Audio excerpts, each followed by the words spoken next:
Bienvenidas y bienvenidos a El Cuarto Propio, un podcast donde las mujeres piensan en voz alta, porque contar historias también es una forma de cambiar el mundo. Acomódate en tu cuarto propio y empecemos a pensar juntas. Hola Mari. Hola Carol. ¿Cómo estás? Muy bien, gracias. Mira que hoy estamos más guapas, ¿o no? Sí, cambiamos un poquito El look, la performance. Nos sacamos lo... Sí, es que ustedes saben, vamos evolucionando con el tiempo. Y bueno, contentas, gracias a todos los que nos siguen por YouTube, por Instagram. Recibimos muchas solicitudes de amistad en estos días, estamos muy contentas, gracias. Y hoy es un capítulo muy especial porque estamos con nuestra mentora, con la persona que confió en nosotras por primera vez y nos grabó en celular el primer capítulo de este podcast. Sí, primer capítulo del podcast, ahí nos mandó un video, así que estamos muy contentas de tener a Gabriela aquí en nuestra casa, ¿cierto? Claro. Y aquí no conocía nuestro estudio, así que ¿Con nosotras así tan bonitas? No. No. ¿Producidas así? Sí. No, además que María Gabriela pues es de la casa, ella fue decana de muchos años de la Facultad de Ciencias Sociales, Educación de la UNAP, ahora se nos fue, está en México, ya nos va a contar, pero nos acompañan siempre sus libros, acá tenemos varios de ellos, académica, historiadora, bueno, tenemos mucho que preguntarle porque... María Gabriela, yo quiero ser como tú, no sé cómo lo haces. ¿Cómo lo haces? Sí, que nos responde correo así, pero en 2 segundos, ¿cierto? Está haciendo muchas cosas al mismo tiempo. No. Me acuerdo que estuvimos una vez, nos reunimos, que además, capaz ni se acuerda, pero nos reunimos como queremos hablar de nuestros temas de tesis, investigación, para ver si vamos bien, mal. Nos juntamos en República y pero la Gabriela como nos iba respondiendo y mientras firmaba libros y nosotros con la cara nos mirábamos los zapatos. Sí. Entonces nosotros nos mirábamos con la cara, pero sí nos estaba respondiendo todo. Así que todo. Felices, muchas gracias por estar aquí en esta visita que hiciste a Chile, ¿cierto? No sé qué tan express, pero sé que llena la agenda con cosas, se va aquí a otra entrevista, a canales y todo, sí. Así que aprovecho también publicación en el Mercurio, que tenemos obviamente el recorte, porque la gente que nos ve sabe que Carol lee todavía en papel, sí, soy old fashion, sí, Carol recibe su diario en papel, así que eso, muy bienvenida y... Cuéntanos cómo ha sido este tránsito de Chile-México. Ya llevas varios meses allá, casi un año, ya vamos para el año. Entonces, cuéntanos cómo ha sido ese... No, encantada. Bueno, primero súper honrada de volver, entonces no estuvimos tan mal en el primer capítulo. Donde había más buena voluntad que recursos como para poder grabar el cuarto propio, pero de verdad que las felicito por la iniciativa, porque cuando uno parte, emprende en el fondo en el ámbito cultural, de las comunicaciones, etcétera, no sabe si va a llegar a buen puerto, si va a tener buena recepción, si es que esto va a tener una parte 2, entonces ya estar en otra temporada y con mucho... o sea, con una disposición del estudio y todo mucho más elaborada, con un equipo más grande también, estudiantes que participan, de verdad, tiene todo el mérito, así que mis felicitaciones. Y claro, entonces fue como haberme ido a México cuando esto estaban haciendo y ahora volver y ver cómo ha crecido este proyecto hijo que tienen. Felicitaciones por lo mismo. Y nada, la experiencia ha sido maravillosa, siempre una aventura compleja, mi primera aventura familiar además, yéndonos a otro país, a otra cultura. Yo creo que Chile y México tienen bastante en común en términos de algunas lógicas. Claro, aquí cuando yo digo que voy en un taco, se entiende que voy en el tráfico, allá sería otra cosa, los tacos son muy buenos, sería muy raro. Pero sí ha sido también descubrir de todas maneras un país que vive con otras lógicas, que tiene una cultura fascinante. Realmente en términos históricos, esto de poder de repente los fines de semana ir a sitios arqueológicos más allá de los marcos turísticos, o ir a galerías de arte, exposiciones, conciertos, etcétera. Es increíble la dinámica cultural que existe en México, y llegar además a una institución tan grande y tan prestigiosa como el Tecnológico de Monterrey ha sido una oportunidad también como para uno empezar a aprender, tomar desafíos. En la Andrés Bello yo estaba muy cómoda, llevaba casi 20 años trabajando, pero también es importante tratar de descubrirse en otros espacios. Y estoy muy agradecida de que México y el Tecnológico de Monterrey me hayan dado esa oportunidad, porque me he visto desafiada, estresada, pero al mismo tiempo entusiasmada con tener objetivos que no me habría esperado en algún momento. Sí. Bueno, ¿y cómo es la dinámica en el Tecnológico de Monterrey, en posgrados, con las humanidades? ¿Cuál es la perspectiva que tienes allá y qué es lo que te ha permitido trabajar ahora en esta institución? Ese es un desafío súper interesante. Yo estoy como decana de posgrados y educación continua de la Escuela de Humanidades y Educación en una universidad tecnológica. Y eso finalmente plantea un desafío. Yo tengo que reconocer, y se lo he dicho ahí a mis colegas, que siempre hemos tenido como referente al Tecnológico de Monterrey, creo, la mirábamos siempre desde el Andrés Bello, sobre todo porque es un referente en América Latina respecto de la innovación educativa, pero es una universidad tecnológica que es reconocida sobre todo en sus áreas de ingeniería, de negocios. Y sin embargo, a Humanidades ha tenido siempre, porque la institución entiende que la ingeniería, los negocios, cualquier otro trabajo, profesión, oficio, se entienden en la medida que contribuyan humanamente a una sociedad. Entonces, Humanidades tiene ahí un lugar central en los planes de estudio, y tiene también sus propios programas profesionales y sus posgrados, cursos de educación continua, que están orientados justamente a esa vocación. Ha sido súper interesante descubrir una mirada diferente de las humanidades. Por lo general, cuando uno le hablan de humanidades, uno piensa en esas disciplinas tradicionales de la literatura, la filosofía, la historia, a la que uno se dedica. También con una metodología tradicional, el trabajo de archivos, el ratoncito de biblioteca. Y allá me encontré con una idea distinta de las humanidades, que en parte habíamos también estado desarrollando con el doctorado de Humanidades Aplicadas en el Andrés Bello, y que allá sobre todo se orienta desde la lógica de la formación humanista, pero las humanidades digitales también con prospectiva o con perspectiva de futuro. Es decir, entender que las humanidades tienen que salir de sus márgenes disciplinares, conectar con otros mundos, con otros tipos de trabajo, con otras disciplinas finalmente, con la ingeniería, la tecnología, si quieren aportar realmente a la sociedad del futuro.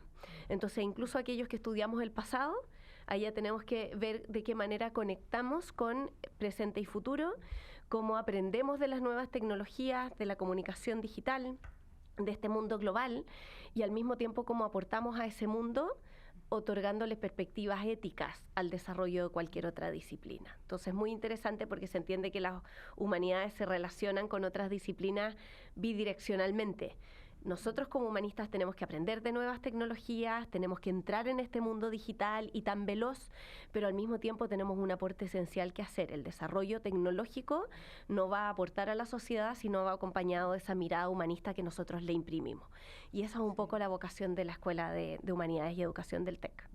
Y sabes que me estaba acordando mientras hablabas que en el verano tomé un curso con Gabriel León, el divulgador científico, comunicador de la ciencia, que hace estos talleres en la UNAP en el verano para los doctorados. Entonces yo ahí fui al cursito con Gabriel León, que aparte de enseñar un montón de cosas técnicas, hablábamos algo bien interesante, que él decía, de repente en la ciencia se cree que todo es muy productivo, como que es ya un proyecto y esto tiene unos resultados así como súper. Y decía, y es todo lo contrario, decía como los científicos podemos pasar años probando, cerrado en el laboratorio, y no hay como ningún producto, que es como lo que siempre se cree de la ciencia. Entonces, yo le decía interesante porque es como desde las humanidades lo que se dice también, es como que no hay un producto así como tangible, no hay una vacuna, no hay un medicamento, pero sí estamos constantemente produciendo conocimiento, investigaciones. Entonces también parece que de repente estuviéramos como muy separados, como las ciencias más, comillas, duras, no sé, a las humanidades, y no, pues estamos mucho más cerca en todo sentido, así como metodología, en estar todo el tiempo como produciendo cosas, se manifiesta en el libro, ¿cierto? Pero también como en el trabajo constante. de eso que estamos como pensando, trayendo a colación, incorporando nuevos proyectos. Y tú, bueno, conversábamos hace un ratito también la experiencia que estabas teniendo en Chiapas, también como trasladando un poquito estos conocimientos a lo que hay allá, y eso también me parece como interesante que nos cuentes. Bueno, es que efectivamente yo creo que uno tiene mucho más en común con las otras áreas disciplinares de las ciencias, porque finalmente todos convivimos en un mundo académico y nos sentimos a veces mucho en la obligación de tener que como autojustificarnos. Bueno, pensemos ahora todos los debates actuales que hay acerca de financiamiento de la ciencia, de que si un libro vale o no vale, y si hay que invertir en él o no. Porque efectivamente no tiene un impacto tangible muchas veces y eso es transversal, va más allá de las humanidades. Creo que todavía es peor en el caso de las humanidades, porque cuando alguien dice voy a estudiar historia, voy a estudiar filosofía, bueno, esta persona ¿qué va a vivir? Y además, ¿para qué? ¿Cómo vas a aportar? Y siempre estamos en ese desafío como de autojustificarnos. Yo creo que en parte también por culpa de nosotros mismos. Pasaba hace un tiempo cuando se debatió sobre si historia y educación física tenían que ser obligatorias en tercero o cuarto medio, las bases curriculares. Y claro, ahí uno dice, bueno, hay una mala comprensión de qué hacen nuestras disciplinas. Yo también siento que represento educación física porque ustedes saben que me encanta el deporte. Sí, absolutamente deportista. Pero también hay una culpa nuestra, que a lo mejor hemos desarrollado mal esas disciplinas y efectivamente si es que no las desarrollamos de manera adecuada en la escuela, se justifica que nos quieran sacar. Creo que con el mundo académico a veces también nos pasa eso, nos falta construir puentes más allá de las fronteras del mundo académico y universitario para que realmente la gente perciba ese impacto, no porque estemos tratando de justificarnos constantemente, sino que porque se sienta beneficiada de aquello que, de esos diálogos, reflexiones, nuevo conocimiento que se genera dentro de las universidades. Y justamente hace un par de semanas tuve la posibilidad de ir a Chiapas, en México, porque el TEC de Monterrey tiene ahí un centro de innovación social y es muy bonito el trabajo que se hace. Nos contaba ahí el director del centro que en un principio estaba pensado como un campus más del TEC, pero Chiapas está en la frontera con Guatemala, hay mucha presencia de comunidades indígenas. Y se dieron cuenta que el trabajo que se hacía en ese campus tenía que volcarse a la vinculación con esas comunidades. Entonces, hoy en día trabajan desde la alfabetización de los niños, o desde la habilitación laboral en distintas técnicas y oficios con esas comunidades, respetando justamente su cultura, y eso es algo que puede hacer muy bien una escuela de humanidades y educación en el fondo, porque encuentra ahí su verdadera vocación. Yo creo que todo humanista siempre sueña con dejar alguna huella humana, imprimirla y compartir nuestra visión con el resto de la sociedad, y ahí hay oportunidades muy bonitas que puede realmente desarrollar uno sin cambiar su identidad. Siendo un humanista. Justamente hablando de dejar huellas, por acá hay una huella, por acá hay otra huella, ya vamos a hablar.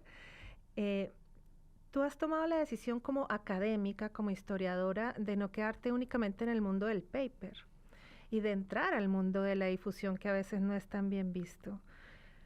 Bueno, ¿qué motivó esa decisión de entrar a escribir sobre mujeres, entregar varios libros? Acá no los tenemos todos, pero están los títulos más recientes, y alcanzar a muchas más personas con información tan valiosa que se hubiese quedado generalmente en algún archivo y nada más. Yo creo que eso es que a veces te encuentras con historias que te sorprenden. Y uno cuando pensemos incluso como en los chismes, pero cuando uno se entera algo quiere compartirlo con otro. Y pasa algo así con la historia, pero con una vocación más trascendente. Que al entrar en los archivos, claro, uno siente la obligación, y yo creo que el ejercicio que hacemos está como mal orientado, está al revés. Por lo general, dado los sistemas actuales un poco de esta como universidad managerial que te ofrece, que te obliga en parte a responder a un sistema de productividad y a entender el mundo académico como que fuera una industria que produce resultados, justamente muchas veces nos vemos compelidos a estar buscando en archivos algún motivo para publicar un paper que tú sabes. Claro, yo entiendo que en otras disciplinas muchas veces genera nuevo conocimiento que impactan las maneras en el quehacer de ciertas ciencias, en salud, por ejemplo. Pero en historia uno lo que debería buscar es como generar conciencia, valoración de nuestro pasado para entender el presente a través de este conocimiento que descubres. Y en un paper sabes que el mundo lector está muy limitado. Por lo general, esa persona que te va a leer es otro especialista que se dedica a lo mismo que tú, que por lo mismo le interesa el tema desde una perspectiva erudita y también para hacer su nuevo paper. Pero termina siempre muy restringido eso y ahí se pierde esa vocación social humanista que decíamos que tiene que ir más allá de las fronteras de la academia. Claro, siempre hay un riesgo cuando optas por la comunicación del conocimiento, por la divulgación, que a veces es mal entendida como no divulgación, que viene de la palabra vulgo, en el fondo, va al pueblo, claro, sino que a veces se entiende casi como que fuera vulgarización del conocimiento. Hay gente que piensa a veces en la academia que si yo quiero mostrar que soy especialista en algo, tengo que hablar en difícil y poner mucha nota al pie de página, que se vea que me las sé todas.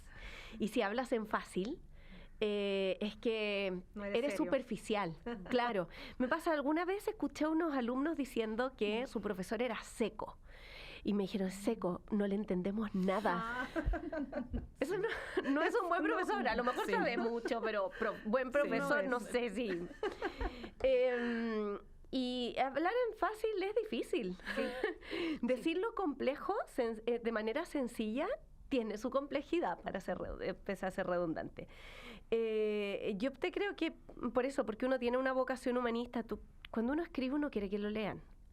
No lo hace solamente para en el currículum sumar los 10 o 20 puntos que te va a contar Fondesit para tu nuevo proyecto, sino que porque quieres dejar una huella o hacerle sentido a alguien. Cuando uno escribe, uno establece un diálogo. Y los diálogos no son monólogos, esperas que haya otro que te conteste o que te esté escuchando al menos. Entonces, por ahí fue la inquietud. Hay historias de mujeres, sobre todo, que a mí me han sorprendido, que yo decía, ¿cómo no las conocí antes?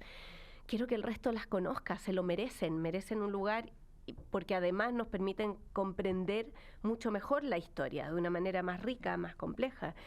Entonces, hay que comunicarlo más allá del paper. Y si eso implica hablar en otro formato, bienvenido sea, con el riesgo de que alguien podría juzgarte, pero creo que ahí encuentras una manera de darle sentido al quehacer académico al que se dedica uno. Sí, claro. Y bueno, está este último bebé. El último bebé, recién salido, ¿cierto? Yo debo confesar que voy en las primeras páginas nomás, porque me llegó el otro día, así que no he avanzado más, lo confieso, porque de verdad está recién salido del horno. Sí, Clara y Mauricio, una historia cultural del amor. Clarita. Llegaste a Chile a lanzarlo así con todo. Conocerlo, había nacido sin madre el pobre. Sí, es verdad, conocerlo, sí, pues no te iban a mandar para allá. Lo tuviste ayer en tus manos. Claro, primera vez. Sí, así que nace y te lo pasan y lo abrazas. Cuéntanos cómo nace este libro, un poquito, sin tanto spoiler, pero un poquito, ¿cierto? Claro, pero vamos a contar al menos de qué se trata. Claro, eso, cuéntanos. Y ahí que, bueno, obviamente se está vendiendo ya, a mí llegó por Buscalibre. Tú también lo viste, llegó por Buscalibre. Sí, y está en la librería también, yo lo vi. Sí, en su librería favorita. En su librería favorita lo encuentra, yo también lo he visto allá en la Antártica, bueno, está en todos lados, yo lo he visto ya. Así que eso, cuéntanos cómo nace esta historia de amor. Bueno, nace justamente de la sorpresa.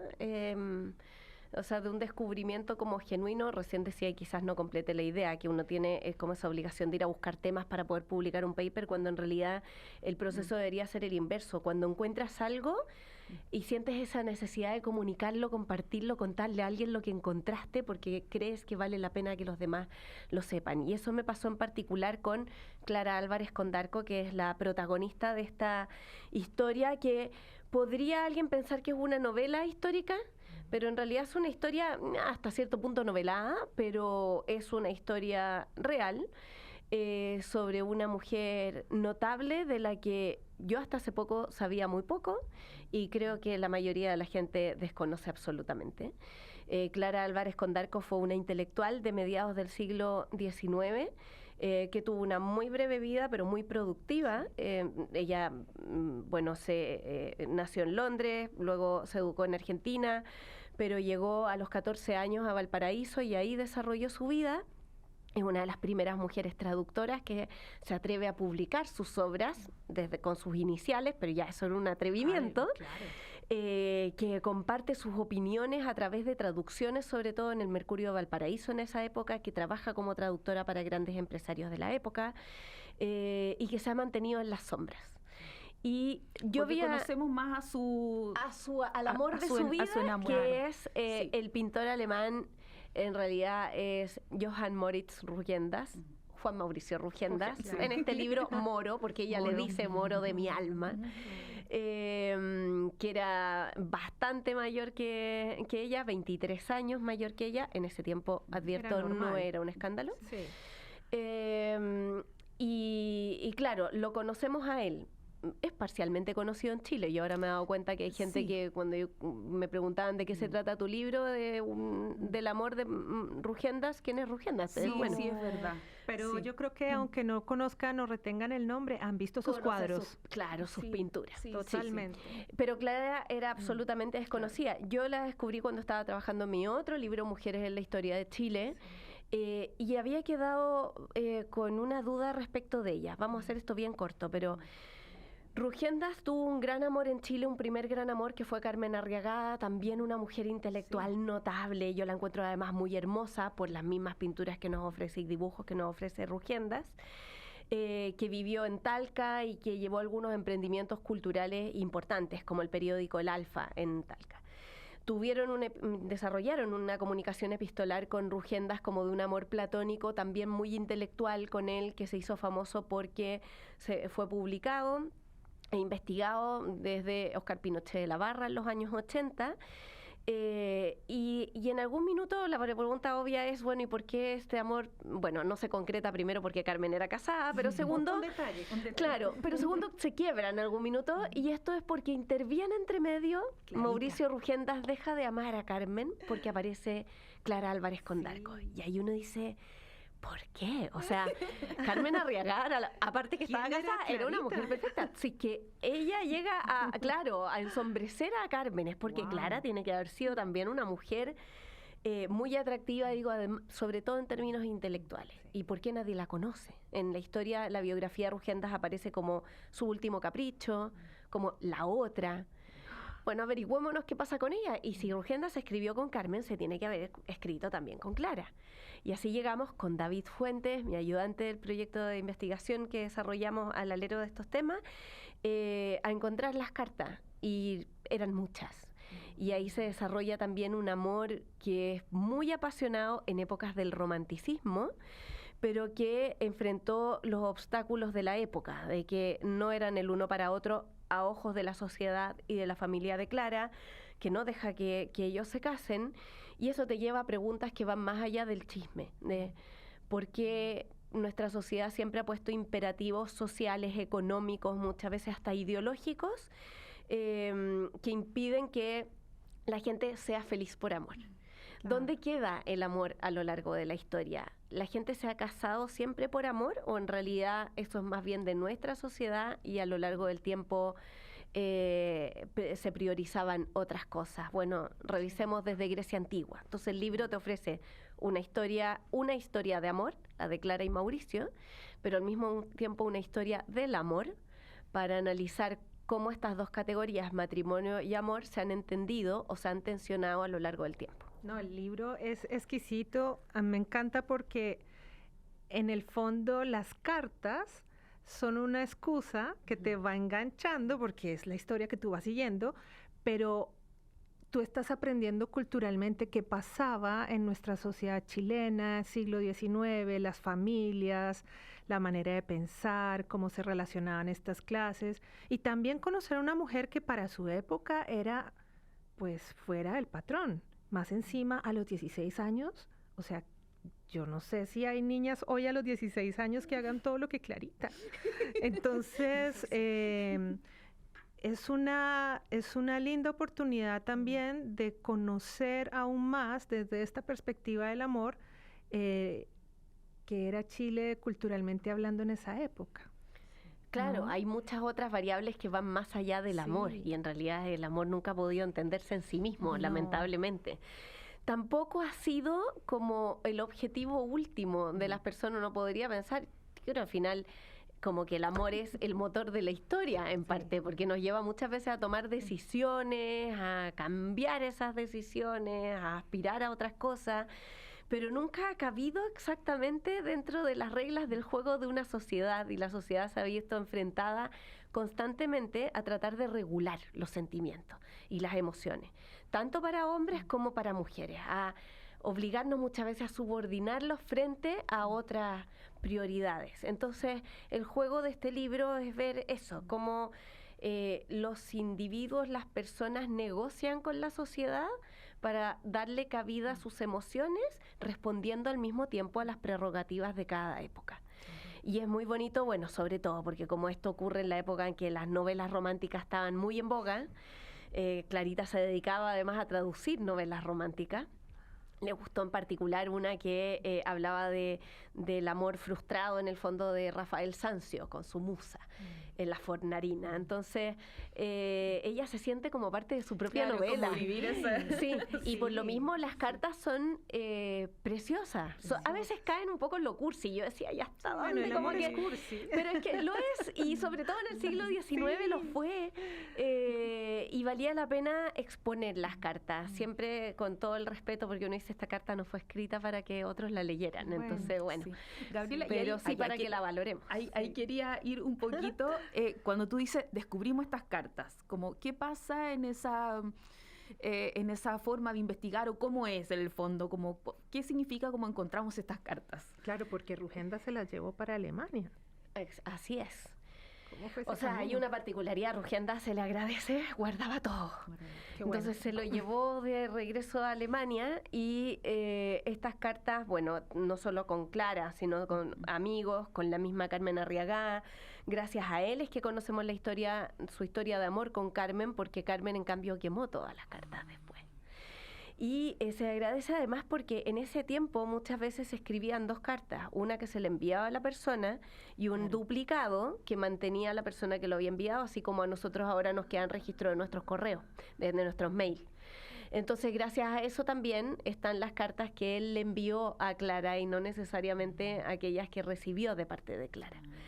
Y ahí hay que reconocer el mérito de dos investigadores que hicieron el trabajo de seguir algunas que quedaron en el Instituto Iberoamericano de Berlín y otras que quedaron en colecciones privadas en Alemania, que fueron Óscar Pinochet de la Barra y Guillermo Feliu Cruz. Ellos, siguiendo las pistas de Rugenda, establecieron contactos con, bueno, Gertrud Richte, que es una investigadora alemana que había trabajado también a Rugendas, y llegaron a las familias que tenían estas cartas para que la Biblioteca Nacional pudiera adquirirlas. No todas son las originales, las que están en Sala Medina. Hay algunas que Richte transcribió y mandó con su caligrafía, muchas veces traducidas, porque algunas de estas cartas eran en francés, para que estuvieran en la Biblioteca Nacional. Entonces, ahora eso, descubrirla, o sea, encontrarla y decir por qué.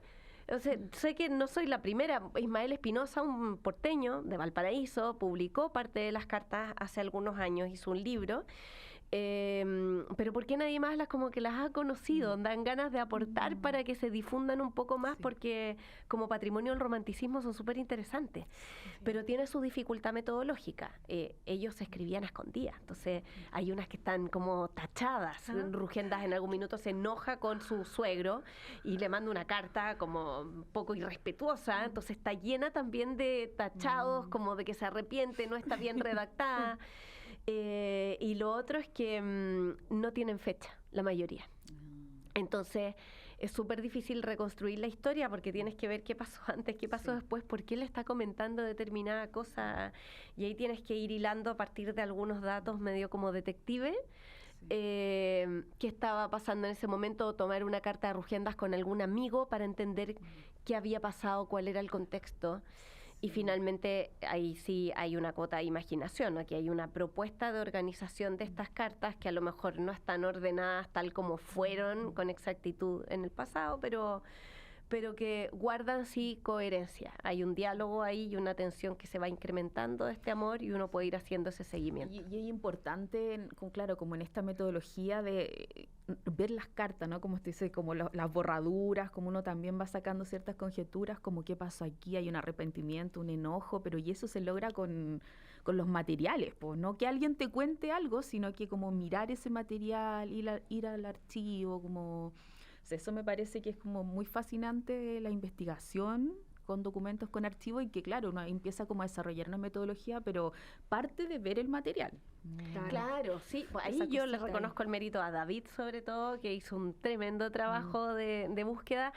Y no podría no agradecerle a Ismael Espinosa, que lamentablemente ya falleció, pero que hizo una primera propuesta de organización de las cartas. Lo que pasa es que no transcribió todas. David encontró algunas más, las sumamos y a partir de eso fuimos haciendo una reconstrucción un poquitito más amplia. Pero sí, es muy entretenido. Yo en algún minuto para contar la historia empecé de verdad y literalmente a organizar las cartas como arriba de una gran mesa para ver cuál venía una antes que la otra y para entender cómo se había ido gestando esta historia con una lógica que nunca es lineal. A veces retrocede, avanza un poquitito, se complica. Claro. Mira, esta es una historia de amor. No les vamos a spoilear el final, aunque hay un artículo muy bueno en el Mercurio que algo cuenta, pero no vamos a spoilear porque queremos que lo lean, lo recomendamos absolutamente. Clara y Mauricio, una historia cultural del amor de nuestra querida María Gabriela Huidobro Salazar. Y ahora, justamente hablamos de la Sala Medina, donde están algunas de estas cartas, y en esa misma Sala Medina, hace unas semanas atrás, se grabó un video importantísimo del proyecto Decretadas. Sí, nos vamos a cambiar. Sí, porque pero María Gabriela lo hace todo. Son siempre está mujeres. Todo relacionado, siempre mujeres. Yo por eso digo, quiero ser como María Gabriela, porque hace tantas cosas. No se te quiere ni bordar, soy un desastre. Sí, bueno, estuvimos aquí en unos capítulos atrás con Alejandra Fuentes, que hablamos un poquito del proyecto Decretadas. De hecho, ella venía ahí de una actividad y se vino para acá también, andaba igual que tú, como de un lado a otro, y hablamos un poquito de este proyecto, que sabemos que tú estás aquí involucrada también, entonces nos interesa saber de qué se trata, por qué surge, cómo va a funcionar. Sabemos que hay por ahí una organización de algunos libritos, algunos capítulos, de unas cositas así, pero solo hemos escuchado algunas cosas, entonces te queremos preguntar de qué se trata, eso. Sí, bueno, Decretadas es un proyecto que busca conmemorar los 150 años del decreto Amunátegui, que dio acceso en Chile y por primera vez en Sudamérica a las mujeres a la universidad, con el derecho de rendir los exámenes para acceder a ello. El decreto se firmó el 6 de febrero de 1877 y se cumplen, por lo tanto, el 6 de febrero del próximo año los 150 años. Y esta idea surgió, el de conmemorarla, porque cuando estaba trabajando, las mujeres, uno empieza a hacer cuentas y una fuente muy importante para trabajar las mujeres de comienzos del siglo XX fue un libro que se llama Actividades Femeninas en Chile, que dirigió, porque no es la única autora, Sara Yerin del Yeta, una profesora, que decidió publicar estas actividades femeninas en Chile en 1927 para conmemorar los primeros 50 años del decreto, revisar cómo habían progresado o avanzado, cómo se habían desarrollado las mujeres desde el decreto Amunátegui, celebrarlo y plantearle también a la sociedad de su tiempo qué desafíos todavía quedaban pendientes. Las mujeres en ese entonces no votaban.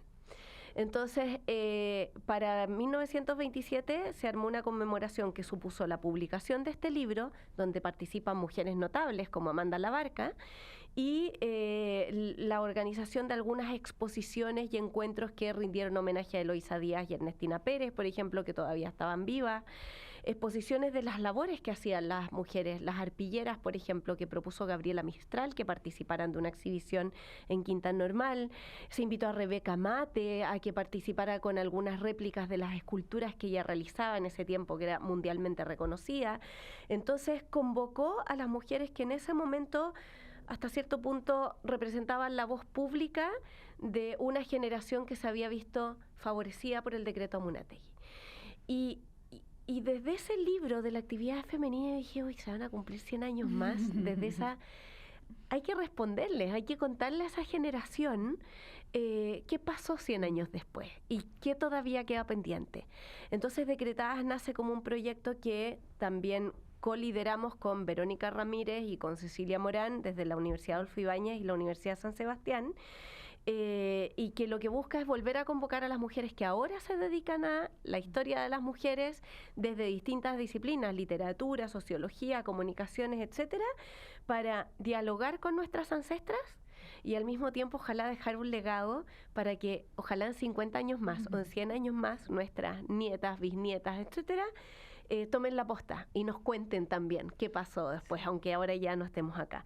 Así que el proyecto busca publicar un libro, somos más de 40 investigadoras que estamos participando en una publicación que esperamos lanzar en marzo del 2027 y además estamos generando algunos encuentros. La próxima semana tenemos uno en la Adolfo Ibáñez, tenemos en un colegio en Villa Alemana, el Champañat, para ir divulgando también este hito, para en el fondo aportar con la toma de conciencia, que valoremos todo lo que hemos avanzado en 150 años y que al mismo tiempo nos pongamos en situación de los desafíos que tenemos a futuro.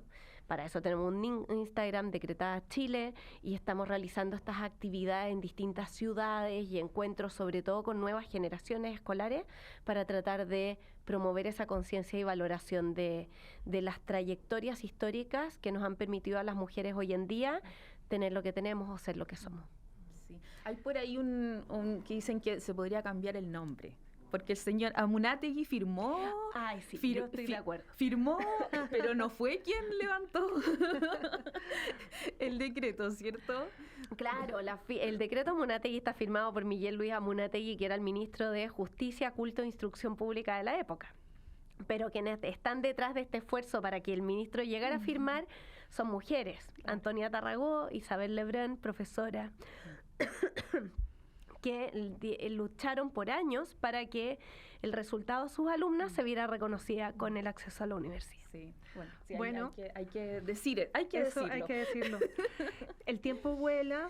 Nuestra querida María Gabriela va a su siguiente entrevista, así es la vida, pero siempre esta es tu casa, siempre estamos agradecidas. Eres parte de este podcast. También las puertas abiertas para decretar. Nosotras lo que queremos siempre es aquí dar a conocer el trabajo de investigadoras. Nos encanta siempre escuchar cosas, a veces sabemos algunas, pero tampoco todas, porque se pierde a veces la información. Es que son muchas más de las que uno imagina. Eso, claro. Exacto, sí, claro. Muchas Tendemos más. A reconocernos en Eloísa Díaz, por ejemplo, pero hay una cantidad de pioneras que vale la pena homenajear. Así que nosotras felices, si quieren venir aquí a contarnos en qué están, cómo van avanzando, así que... La pregunta que hacemos siempre al final es, ¿cómo imaginas tu cuarto propio?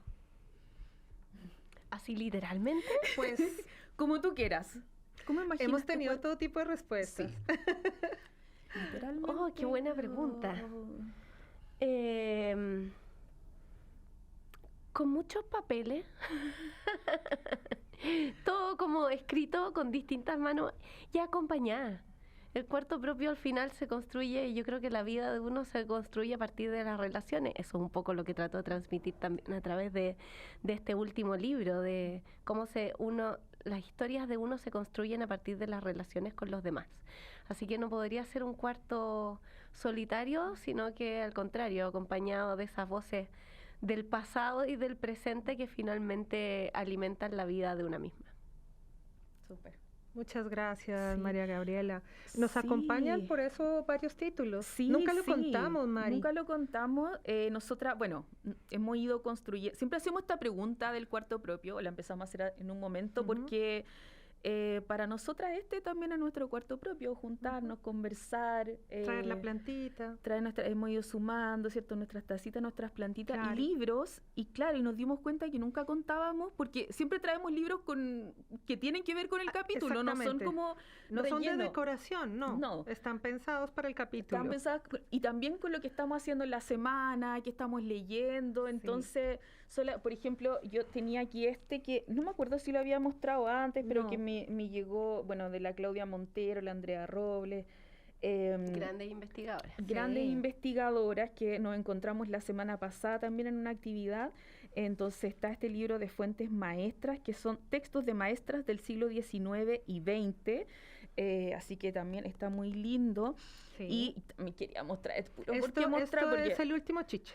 mi chiche que tengo es que cuando el marido no regala flores, regala esta joyita, me parece. que estoy fascinada, que se llama Civiliza su troglodita a los impertinentes de Isabel Allende, a propósito que está el boom de Isabel Allende, que esto es una recopilación de artículos publicados en la revista Paula, donde ella habla qué tenemos que hacer las mujeres para civilizar a un troglodita. Y está muy bonito y las ilustraciones Dios, son hermosas, así que esto no está en todas partes, pero lo quería mostrar. Está notable, una joyita. Es una joyita. Bueno, sí. trajimos obviamente el libro que hoy estamos promocionando, pero también el libro anterior de Mujeres en la Historia de Chile, que fue un boom, que ha tenido una distribución impresionante. Qué maravilla, nos alegra muchísimo, y este es uno de nuestros regalones, por supuesto. Este es un clásico que también tiene varias ediciones, que es Mujeres Chilenas, de Sonia Montesino. Referente obligado. Obligado, entonces nos pareció bonito traerlo también para este capítulo, y como María Gabriela se nos fue al norte del mundo, entonces trajimos también Historia de las Mujeres en España y América Latina, que también es un referente importante, Isabel Morán, entre otros, ¿no? Por lo tanto... quisimos hoy contarles estas joyas que trajimos para acompañar. Porque me lo regaló Carol el otro día. Fui a su casa y se fue con libro. Y me voy con libro y dije, lo voy a traer. Ya no es tanto el tema del capítulo, pero igual. Igual. Así que esos son como, ¿por qué traemos estas cositas? Todo tiene ahí su motivo. Así que eso, bueno, vamos cerrando. Muchas gracias, Gabriela, por estar aquí, por la conversación. Y nos vemos pronto, nos seguimos viendo. Obviamente, escribiendo y todo. Sí. Eso. Siempre hay mucho por hacer. Sí. Muchas gracias. Nos vemos en un próximo capítulo. Síganos en Instagram, Spotify, en YouTube. Sí. Escríbanos si quieren saber más de los libros, de los capítulos. Eso. Chao. Chao.